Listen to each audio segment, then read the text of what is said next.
我在医院有所见闻，也可怜了。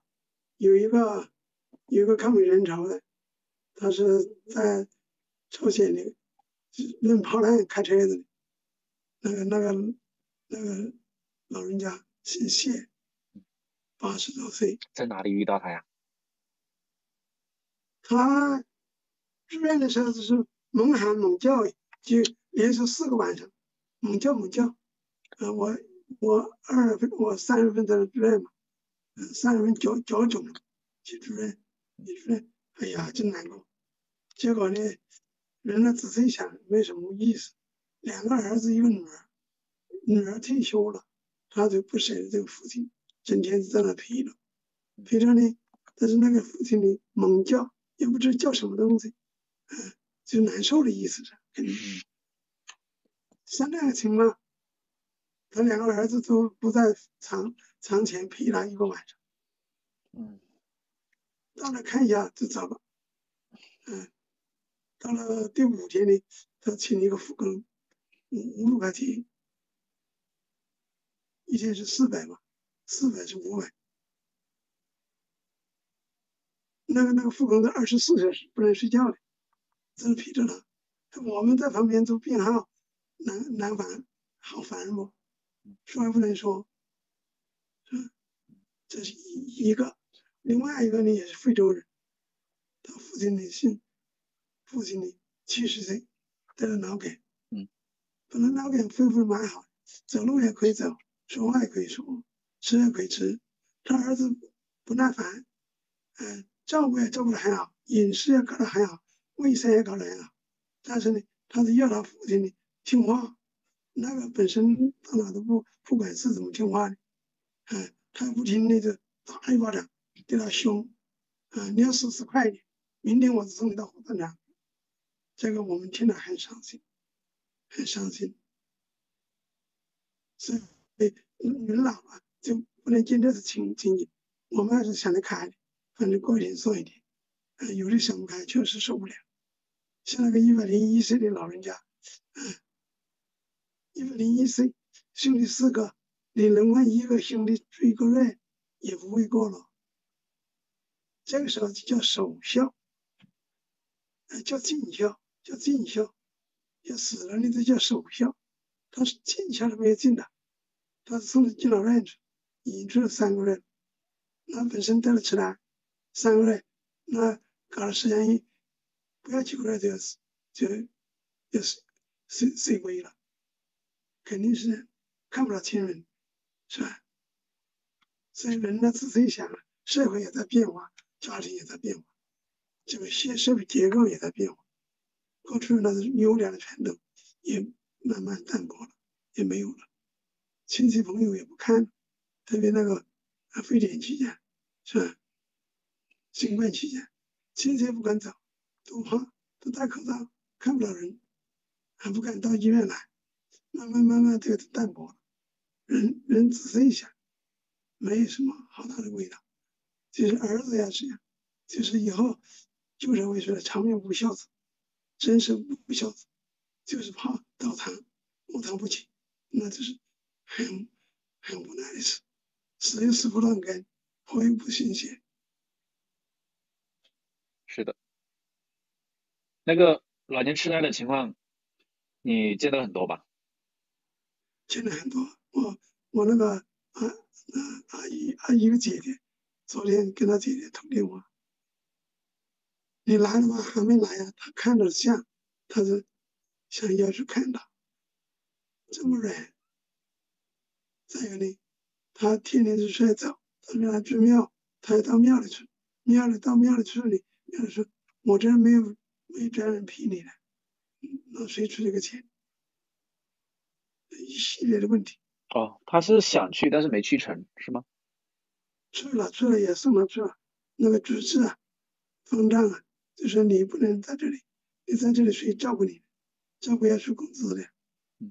2个侄子，你提来我提去，飞天莫案，最长的一点时间，赶紧接过去。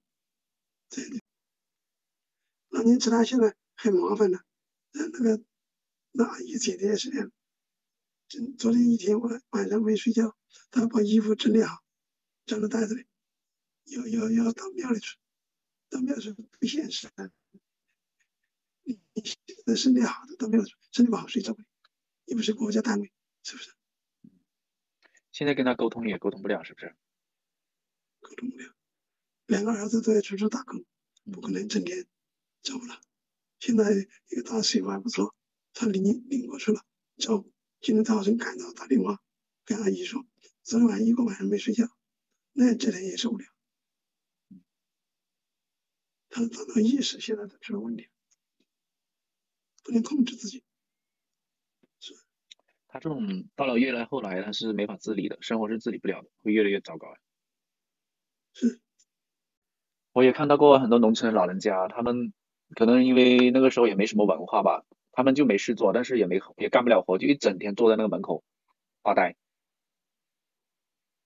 也没有人聊天，他也干不了活，就一整天坐在那里，从早做到晚的那种。那个耳朵也不听见，嗯，耳朵也听不到。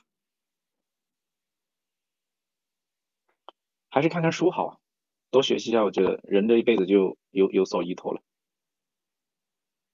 是这样的，看得了就看一下，看不了也是吸收不了，也当然进不了，但是可以判断分析，学一些看写字，那是可以。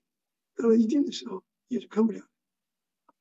我在中医院里住了几次医院，我第一次住院碰到一个新疆生坛建设兵团政治处长，他是抗日的干部，他父子2个工资都很高，2个人有3万多块钱，医疗费全报了，护理费也报销了。那有什么意思呢？整天把呼吸机带了，都是活着的死。那种是子女不想让他死啊，是不是？他儿子每天来看一下，看着就走，拖了好几年了。听说我这次听问的意思，都走，2个老头都走，整天盐水吊着。现在是过度治疗太多了，很多人他也身不由己嘛。他到了这个程度，可能他自己没有跟家属沟通好，然后家属很多也是不舍得，然后或者说出于各种各样的原因，就是让他一直这样子维持这个生命，没有质量了。我跟我妈也沟通过这个问题，反正就是说还是要跟家属沟通好，到了那个程度应该怎么去处理。我们都一致是觉得没有必要这样去过度治疗。我看起来像毛泽东主席，老子还很可怜，国家要保护他的安全，听说又想去照顾他，连米啊连那看都看不到。他本来也有个侄子，是吧？孙子，家人都没法照顾他吗？不让他进了。这个蒋庆的一封信，说的很心酸的。你不要阻隔，医生不要他搞政治主义那是事。我死了以后看你怎么办。我死了，假如地府反外右，牛鬼蛇神一起出笼，少则几年，多则10几年，在中国不可避免地出现资本主义腐败，马列主义的党就要变成修正主义党，变成法西斯的党，整个中国就要改变颜色。这是我亲自听传达，在这里学了那一封信，7475年写的。他一针见血说的很明白了，所以江青也极力的想维护毛泽东的权威，好像是农村叫报那个门槛，但是没用啊，他没有真传的，没用啊。真传本来是把叶剑英拿下来交给陈锡联的，毛主席对陈锡联很信任，认为是陈锡联、吴德、王登新、季登奎4个人是作为华国锋的副朝的组织，本来他安排的蛮好，但是以后进不了叶剑英了，一折腾，这边搞来那边搞去，成人了，叫人带着人地下活动，到叶剑英家里头不知道去多少次。所以他们内部的合伙把这几个人拿下来，不以私人帮的名义，他拿不下奖金的。但我们现在虽然说正方他只是政治观点不一样，是吧？出发点不一样，但是他没有通，没有受贿，没有什么经济问题，是吧？是政治上观点不一样，哪个政治斗争，你说我活，生者为王，败者为寇。毛大革命的时候，毛主席也有过这样叫甩石头、掺沙子、甩石头。他这个意思就是把那个组织机构给它搞动。为什么那个提那个三九和老中青呢？也算是掺沙子、甩石头，改造党的组织，使它更为完善。等于是潜移默化的是吧？对对对。哦。你看那个23条，5.16同志当时邓小平是书记处的书记，那个文件都要由他那里出来的，起草的，最后叫政治组讨论，最后毛主席亲自。这个刚刚开始文化大革命，他都没有说那毛主席那么深刻。毛主席把那个文件拿到手上以后，他是写了这么几句话：这次运动的重点是整顿党内、政府内、军队内一小撮走资本主义道路党人派。他也加到文件里面去了，这个文件的中心内容都变了。但是毛主席意思就要斗，要整人了，要批判斗争了，要把市场拧不过来的人要彻底扭转。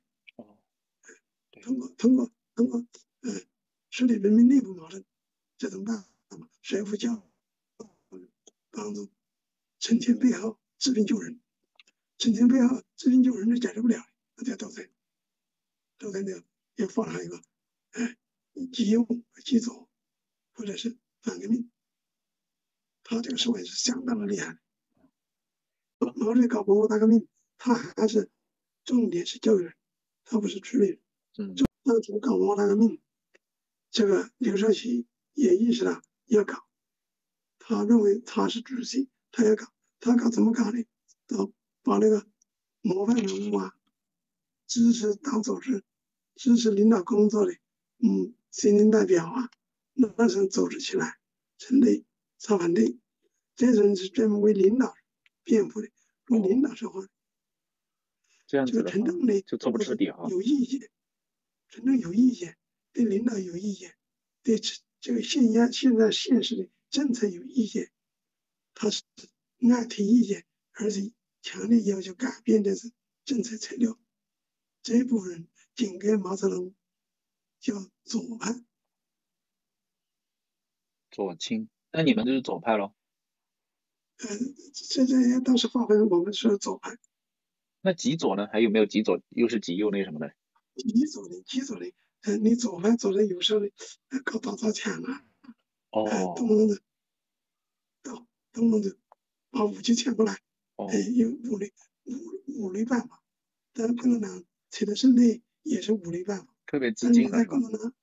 你在共产党领导下，你就不能用这个武力办法，用武力办法就触犯了党的原则了。所以你只能在党里惩前毖后、治病救人、开展批评和自我批评这样的方式来教育党员、教育领导、指导领导，步步跟共产党走。这个明白了。右派呢，他就是保护领导的，领导错了，他也跟着支持。最后实践证明呢，他支持是错的。这部分人就毛大革命叫保皇派。有的人讲求，表面不说，叫你说，他自己不说，怂别人说，这种人是两面三刀，两面派，叫两面派，有左派，有右派，有两面派，两面派叫中间派，又要针对中间派，反对右派。这个56年反右就是这样的。把要你扩大化了，有的责任不在毛主席。毛主席号召大家要肃清一切反革命，有是国民党过来的，投诚过来的，人心里合意不合，表面服从共产党领导，实际上又对共产党这个政策有点想法，特别是侵犯了自己利益，他是地主富农资本家，他这个出身不好，他观念就不一样，他跟普通平亚中农的思想就完全不一样。平亚中农他陶美啊，做长工做党工啊，受尽了苦难了，他的指导思想跟这个资本家指导思想是不一样的，跟知识分子指导思想也不一样，所以很复杂的。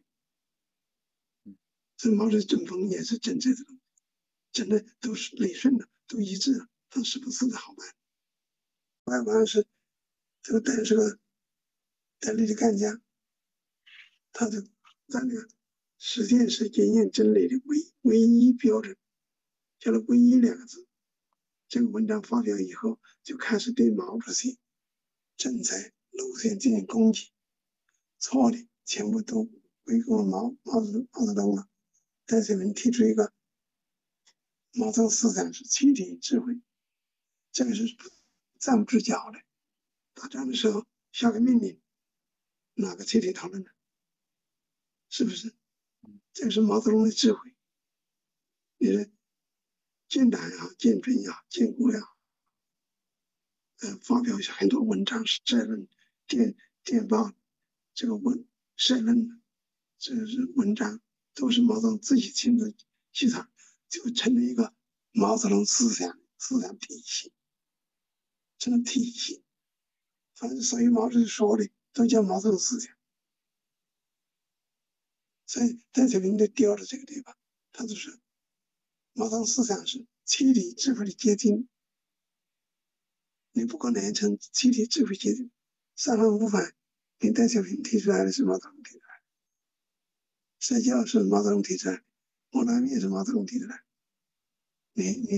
你说是集体智慧，工农业生产，毛主席很专的，他对农业就是水肥土种力保管工，他是农业八字宪法有8个字：水肥土种力保管工8个字。现在只能说明过去，不能说明将来，只能作为一个回忆，没有任何价值的。过去就是过去了，那个朝代过去就过去了，你现在想那个朝代很难想的。任何哪个领导，当他有他的办法，要么搞好，把国家搞好，要么把国家搞好，开玩笑的啊，搞乱。早点睡了哈，是吧？好，再见。晚安了哈，拜拜。拜拜。